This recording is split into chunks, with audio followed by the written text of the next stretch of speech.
Sure. So the Russians outnumber the Ukrainians in terms of country's population by 4-1, and in terms of military enrollment by 10-1, and in terms of potential draftable population by almost 20-1. They also are drawing upon 70 years of Soviet stockpiling. Now, we've all seen these these photos of rail lines where they're bringing in these old T-62 tanks that were built in the 60s and 70s and from Siberia, and we're like pointing and we're laughing. It's like, it's basically a can with a turret. It's not a great piece of equipment, but it's better than what the Ukrainians have. The Ukrainians didn't modernize their military at all since 1992. They've been relying upon ancient Soviet equipment that has not been maintained at all. And then they're reliant, of course, upon imports from the West, donations primarily. That's been working, but that has a shelf life. The issue is that we don't fight like the Russians and the Ukrainians do. We don't do set piece engagements with large scale artillery assaults and moving slowly. We do lightning strikes. We have an air force. We do deep penetration bombing. We use smart weapons to target logistical centers and command and control depots. The whole idea is, if with enough precise attacks, you can prevent the other side from functioning as a military in the first place, so they can't do a mass formation. That's how we fight. The equipment that you use for that is not something you train up for in a month or a year. That's a career. So the equipment that we can provide the Ukrainians with has to be, I don't want to say dumb, but certainly not hyper smart, something that they can learn in less than 3 months. And in many cases, it's been less than 2 weeks because they've been under so much pressure. So you're not talking tanks, you're not talking advanced artillery, except for very small groups of people who can be brought out of Ukraine to be trained. You're talking about things that your average Ukrainian can throw in a pickup or throw on their shoulder and run to the front. That's javelins, that's stingers. We've already exhausted half of our stockpile. So we're going to be at a point later this year where we have a large, low morale Russian force fighting with bad logistics and outdated equipment against a Ukrainian force that doesn't have weapons. There's no math there. And when that happens, the Russians are going to roll. If the Ukrainians are going to turn the tide, they have to do so in the next 3 to 5 months.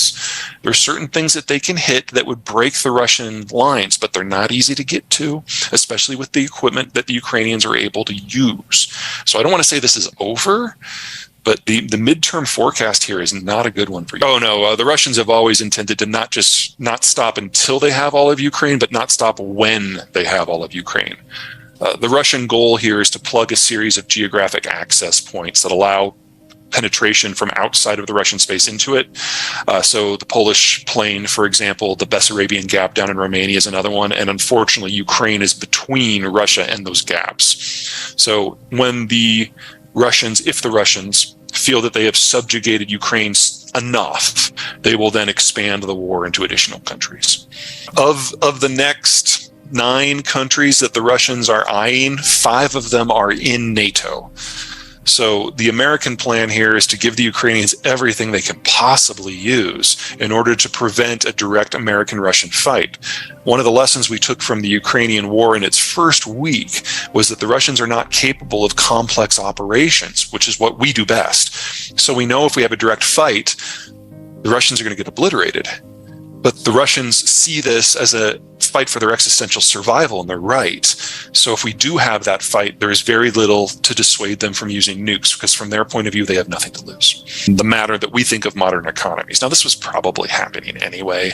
The Russians were completely dependent upon Western tech to make their extractive sectors work. We're already starting to see the impact of some of that in their oil fields, especially in the eastern part of the country. And the Russian demography is among the worst in the world. So the Russian ethnicity was absolutely going to die out at some point over this next 80 years in the century. But if they cannot secure Estonia, Latvia, Lithuania, Poland, Romania, then they've failed. And they have already locked in the price for launching the war. If they launch the war and fail, that really is the worst case scenario for them. And I find it unlikely they'd be able to capture as much as they feel they need to. So we are now in the witching hour of the Russian ethnicity. It will probably vanish. Russia will probably vanish over the course of the next 20 to 25 years. Now, if the Russians do manage to plug those gaps and get all the way to Warsaw and so on, that buys them a lot more time. But it doesn't end the It doesn't change the end destination here. Okay, so we knew as of 2 years ago that China was already the fastest aging workforce in human history. Since then, more data has come out, and it now suggests that by 2050, there'll be fewer than 650 million Chinese.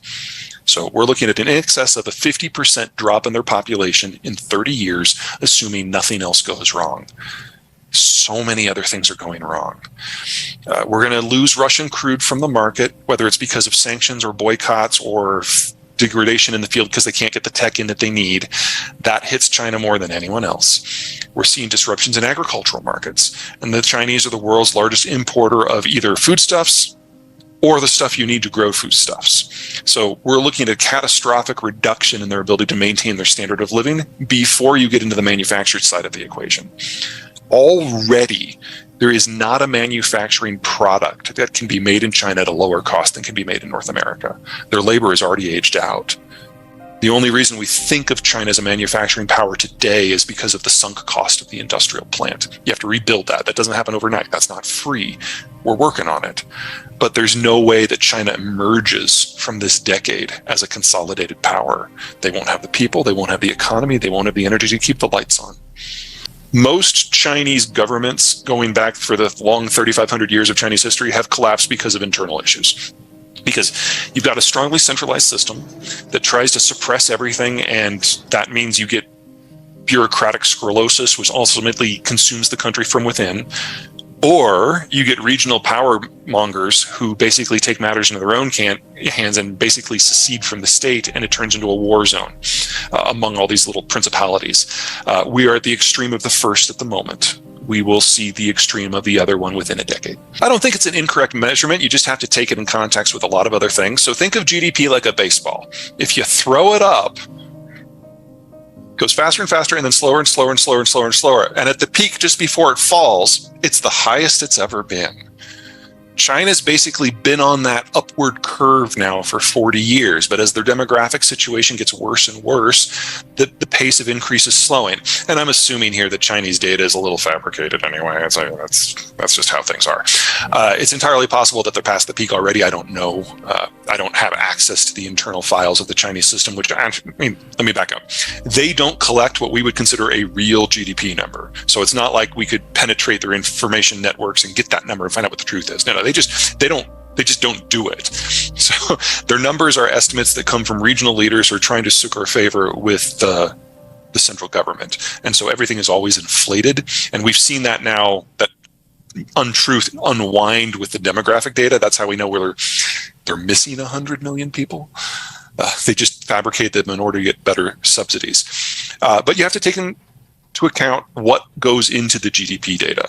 Labor force for China, for a value-added economy, is always going to be the most important piece, and they just don't have that labor force any longer. So anything else that piles on top of this, an energy crisis, a materials crisis, a trade crisis, a transport crisis, all of which were in progress, just makes it worse.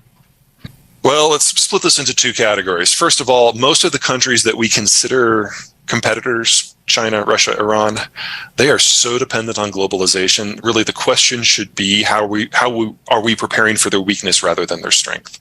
One of the mistakes that we made in the early post-Cold War years when the Russians fell down is we were neither supportive enough of the Russians to help them become something better and different, nor were we willing to put a bullet into Russia's head to make sure that they were never a threat again. We just kind of muddled through and ignored it. If we do that again, we will, a generation from now, face similar complications in the East Asian and the Middle Eastern and then the Far Eastern theaters. So a little forethought for that I would always support. Second, internally, labor. We need a broad spectrum training program that allows people over age 12 and under age 40 to basically go back and learn a new skill. There was some talk early on in the post-COVID recovery of rebuilding the Conservation Corps, which is a program that we had back in the 1930s, which did just that. I think some sort of reinvention of that would be a great idea.